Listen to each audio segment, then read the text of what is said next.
It's starting to warm up outside, and the Bruins are warming up at the right time as well, having won 4 straight, including another weekend sweep against the North Iowa Bulls and the St. Cloud Norsemen. I'm David Coyer, and welcome to another edition of the Austin Bruins Coaches Show.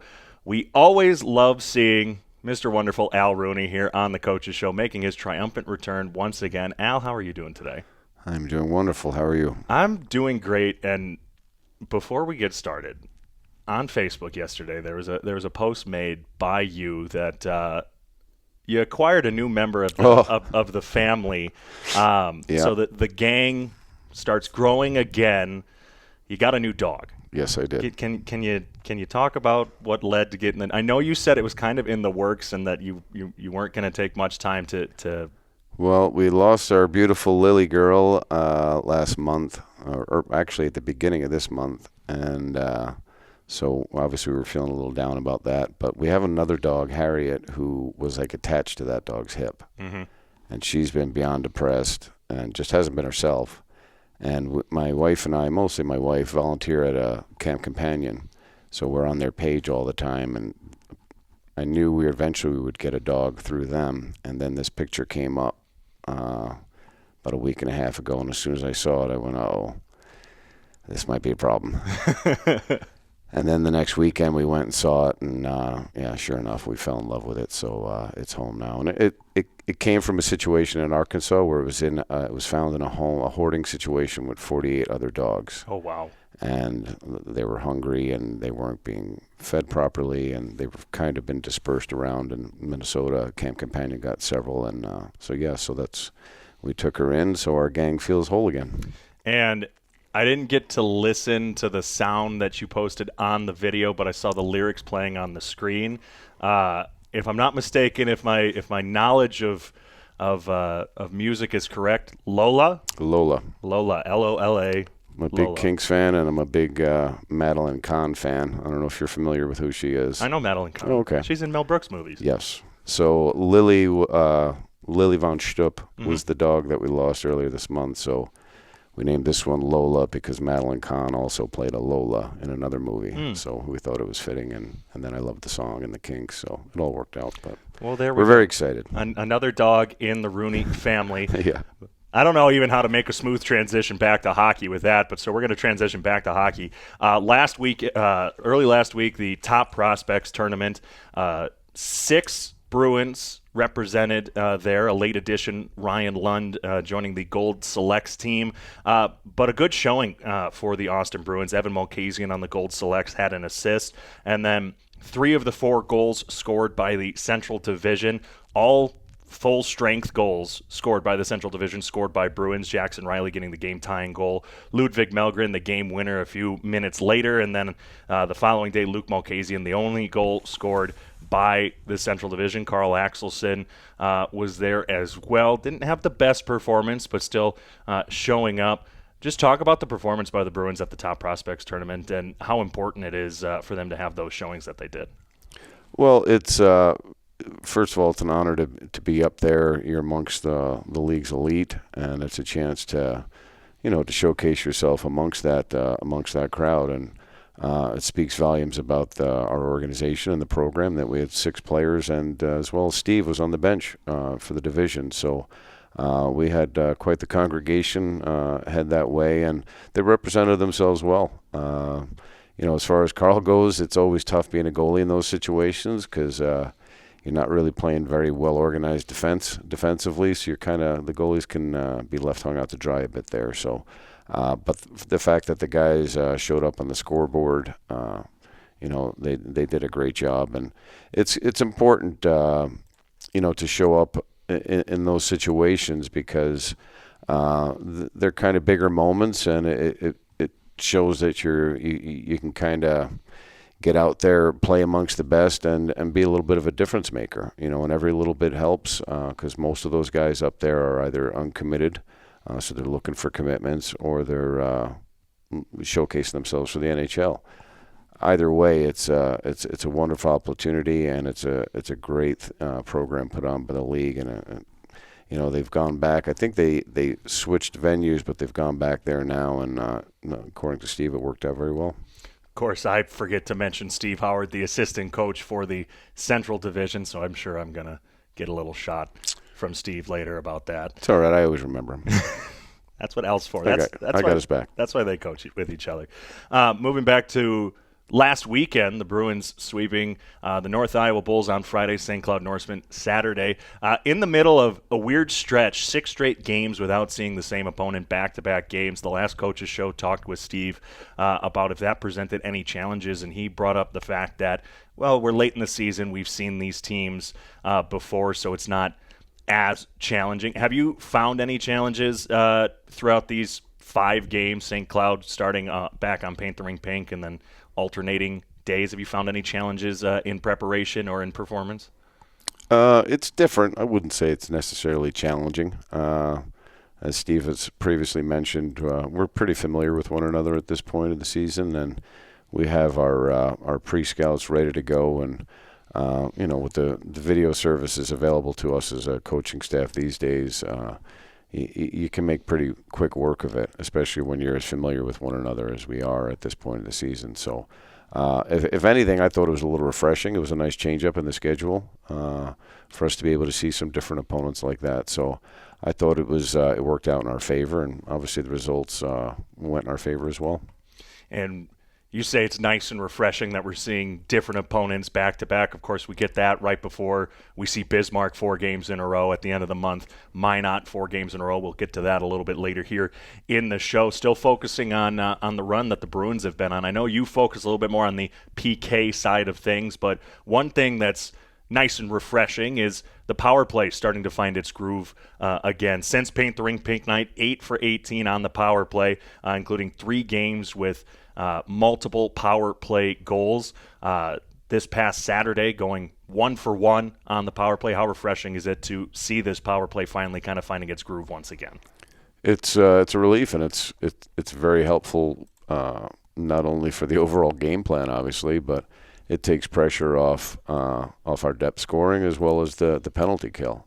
So it can relieve a lot of symptoms when you start getting hot on the power play, and it can be a difference maker, and it proved to be a difference maker for us. And I think they simplified it a bit, and Robbie and Steve have been putting in the work on it, and the players have been putting in the work on it. It's been a focus as of late, and it's paid off. And quite frankly, we have so much talent out there that it was a matter of time before the dam burst, and hopefully they can just kind of keep it going now as we move forward. You mentioned supporting cast there, and that's something that's almost been a theme this season. We've constantly talked about that. The All-Canadian line, Alex Lorenza, E.J. Paddington, Luke Mulcahy, they've been the top 3 scorers for the Bruins all season long. And there's been points throughout the season where it's felt like the supporting cast hasn't been there. Then you have some additions, including most recently Trace Day coming to try and find a little bit more offensive depth. But this past weekend, 8 goals scored by 7 different skaters. The only person a repeat goal scorer, Alex Lorenza, who actually, with his goal on Saturday, a single season record tying 32nd goal for Lorenza. Talk about that supporting cast. Again, 8 goals, 7 different goal scorers. How nice does it feel, especially this late in the season, kind of making this playoff push to finally starting to get that supporting cast? It's important because it allows us to roll our lines a little bit more and keep guys fresher, as well as building confidence, amongst the players. It's always good to find the back of the net and help boost our guys' confidence a bit. And it also reinforces what they've been working on. There's a lot of guys, as much as we've been saying it, it's not through a lack of work or effort that they're not scoring. It's a tough division to score in. You look at the standings and the stats, and us, Bismarck, Minot are all amongst the league leaders in goals against average, as well as Aberdeen's, creeping up there a bit as well. And so it's a tough division to score in.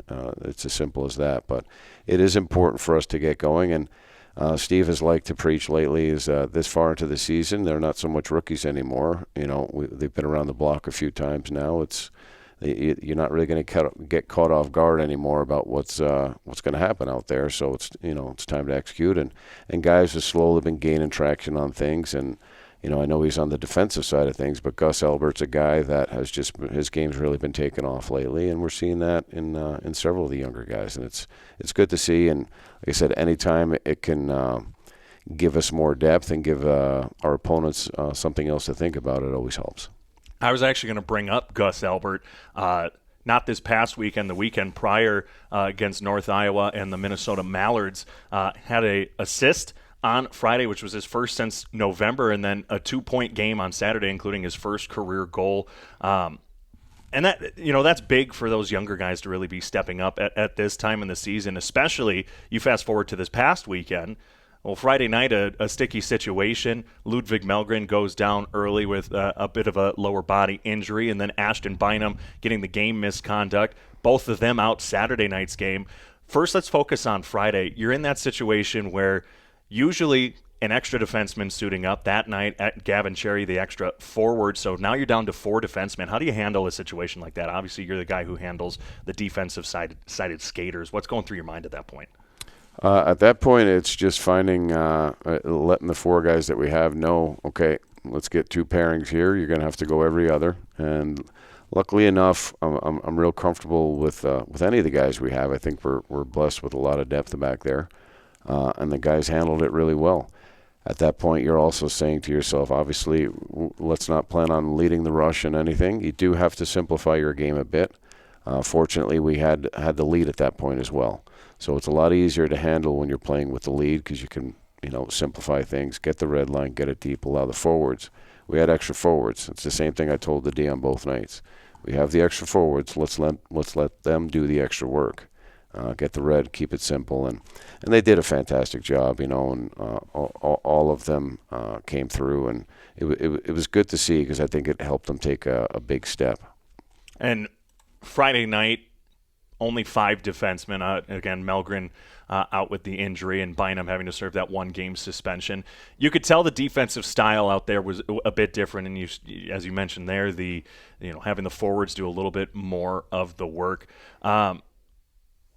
We look back to the last time that the Bruins saw Bismarck, or at least back in October. I mean, we've had this conversation where right before Ashton Bynum got here, Ludwig Mellgren was out with an injury against Bismarck, and Nate Williams was the only veteran out there. You had 6 defensemen, 5 of them were rookies. Well, now you come all the way here to February, same situation, but as you mentioned, you're not rookies anymore.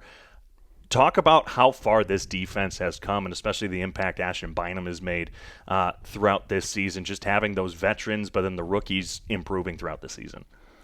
Well, it's a combination of things. First of all, as you said, the rookies have got a lot more games, a lot more responsibilities under their belt and, in the rearview mirror. So they're playing with a lot more confidence. Having the addition of Bynum and Mellgren, obviously offensively, is a huge plus for us. It gives us a whole nother dynamic in special teams. Especially Bynum, he plays both special teams. Having said all that, it allows us a lot of depth for us to handle a variety of situations. We've mixed and matched here lately this past weekend through necessity, and they handled it seamlessly.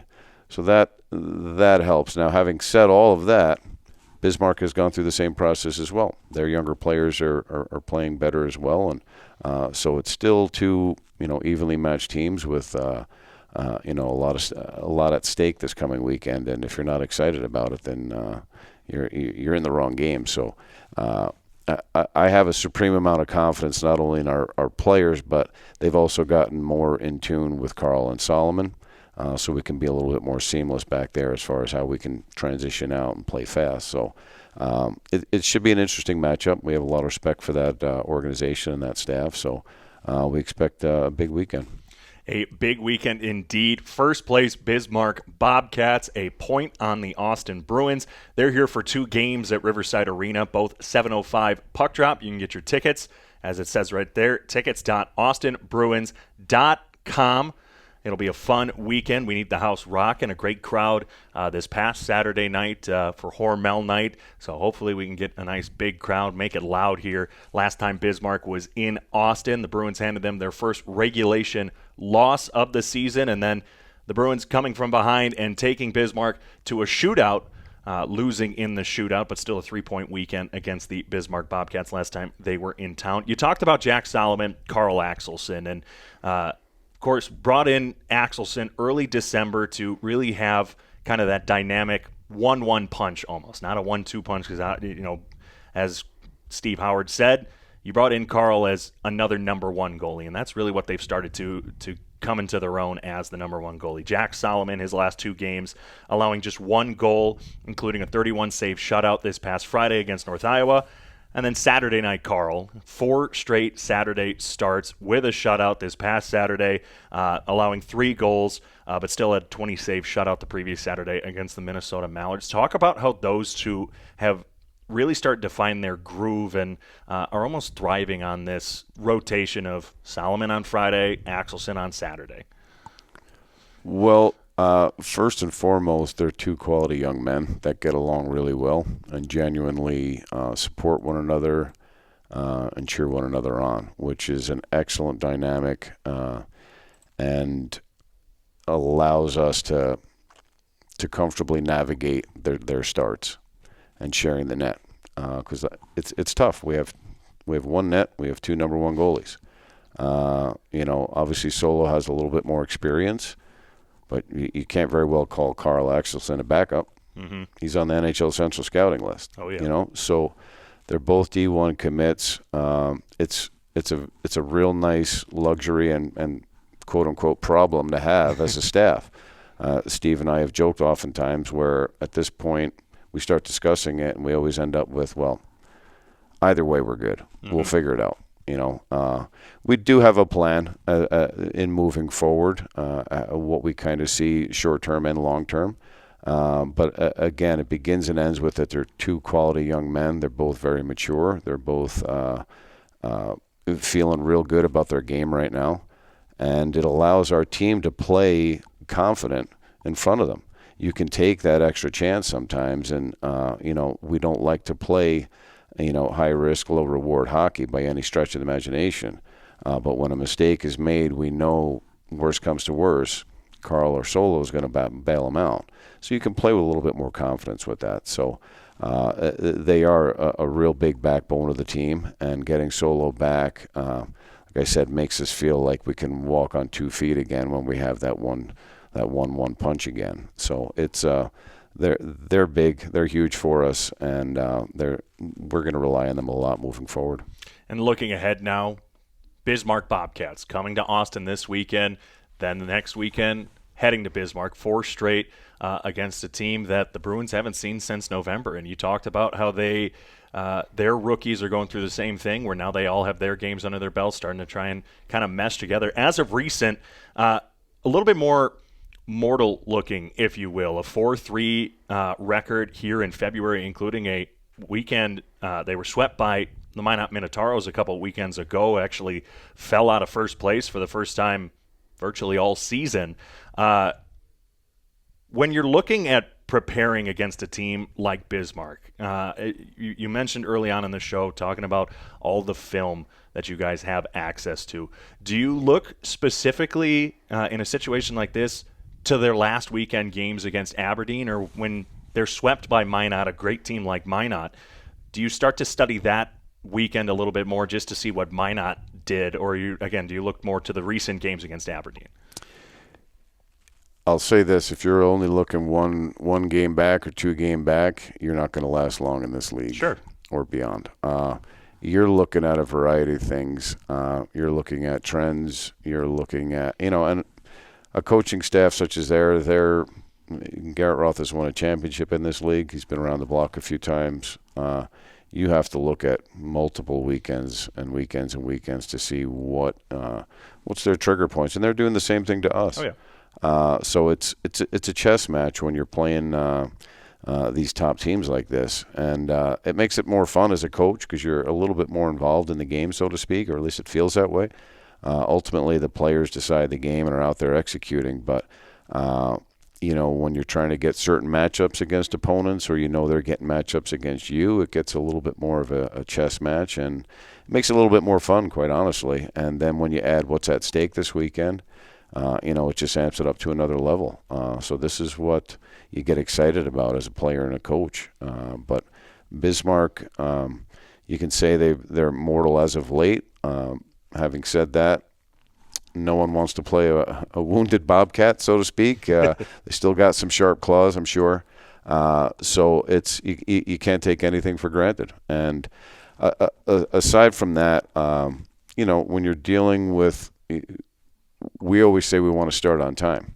You're dealing with players that are 18, 19, 20 years of age. They're just naturally not the most consistent human beings on the planet on or off the ice. So there's always that factor in it as well. So it's about preparation and being who we are, and then we'll feel confident about ourselves going in. And, I mean, you and I have talked previously on this show and off the air about how in the Central Division it can be anybody's night, any night. I mean, we've seen Watertown upset Bismarck. We've seen the Mallards upset Bismarck. The Bruins have been on the losing end of both of those teams as well. And so just because they're at the bottom of that Central Division, it doesn't mean anything. And now you're looking at two teams at the top of the Central Division. So these next four games, both very important in terms of the playoff picture, because the Central Division is far away from really having a set playoff picture at this point, with the Bruins having about 15 games left this season. We've talked about the 4 games in a row a lot here, and having 4 games in a row against the same team, especially a team like Bismarck, do you find that to be a lot easier to capitalize on the momentum or make those small adjustments potentially after a loss in these 4 straight games? Or do you see these 4 straight games, it makes it maybe a little bit more difficult to make adjustments since it's the same team so close together in some of these situations? I know I'm going to disappoint you with this answer, but it's really just one game at a time. Yeah. I try not to look at the 4-game segment. Sure. I look at it as, we got Bismarck this Friday. We got to take care of business. Depending on how Friday goes, that's how we'll handle Saturday. Yeah. So I try not to look too far ahead at it. Like I said earlier in the interview, it's refreshing when we have the multiple opponents like we've had here recently. It's also getting back into the routine of, okay, let's get back into a 2-game weekend and how we go about that. It's more of a routine. It's obviously more comfortable. I'm glad. The only thing I will say about the 4-game segment is I'm preferring that we play the first 2 at home. We've been at a nice little home stretch here. So hopefully we can feel comfortable Friday going in and establish our momentum. But right now I'm really just worried about Friday night and preparing for that. Al, I hope you know you can never disappoint me. You said I'd be disappointed. You would never disappoint me with an answer. I appreciate it. If anything, I disappoint you with how I ask some questions. Final question on this one. A big March coming up. 4 straight games against Bismarck, then 3 games, 3 days. First with a Thursday game against the Minnesota Mallards, 2 games at home against Aberdeen, and then closing out the month, 4 straight games against Minot. 10 games against 3 teams who are in the top 5 in the Central Division. Bruins are a point out from being first place in the Central Division, which would be the first time all season. What's one big key, if there is one big key, to finishing out this season strong for the Bruins? It's just being the best version of ourselves and just focusing on being the best version of what we can be. And we feel good about ourselves and what we're a pretty well-rounded team. So if we go out and execute to our and be the best version of ourselves, I think we're a tough team to beat. Now, having said that, teams are not going to allow us to just execute. So you got to go out and earn it. And there's some tough teams in this division to earn it against. I will say this, is we have a game in hand on Minot and Bismarck, and that game in hand is coming up here pretty soon. It's that when we have that 3-game weekend. So I think we especially got to take care of business on that game in hand, and I'm kind of looking forward to getting that and getting back to even games with them, so we kind of know where things stand right now. When it's a little unsplit like that, games-wise, it's a little weird to see how that dynamic's going to play out. There's a little left unsaid there, so I'm kind of looking forward to getting that behind our belt. 15 games left here in the regular season for the Austin Bruins. tied with Minot in second place with that game in hand, a point behind Bismarck. And as of recording here on Tuesday, the Bruins have the best points percentage in the North American Hockey League. So getting hot at the right time right now, welcoming in the Bismarck Bobcats for a 2-game series this weekend. Tickets.austinbruins.com. Let's get Riverside rowdy. We talk with the players all the time. They say they feed off the energy of the fans. So let's make sure that you guys come on out to Riverside Arena and support the Austin Bruins. This has been another edition of the Austin Bruins Coaches Show. Coach, thanks for joining me. Thanks for having me. We'll see you guys back here on the Austin Bruins YouTube channel in a couple of weeks. But until then, go Bruins.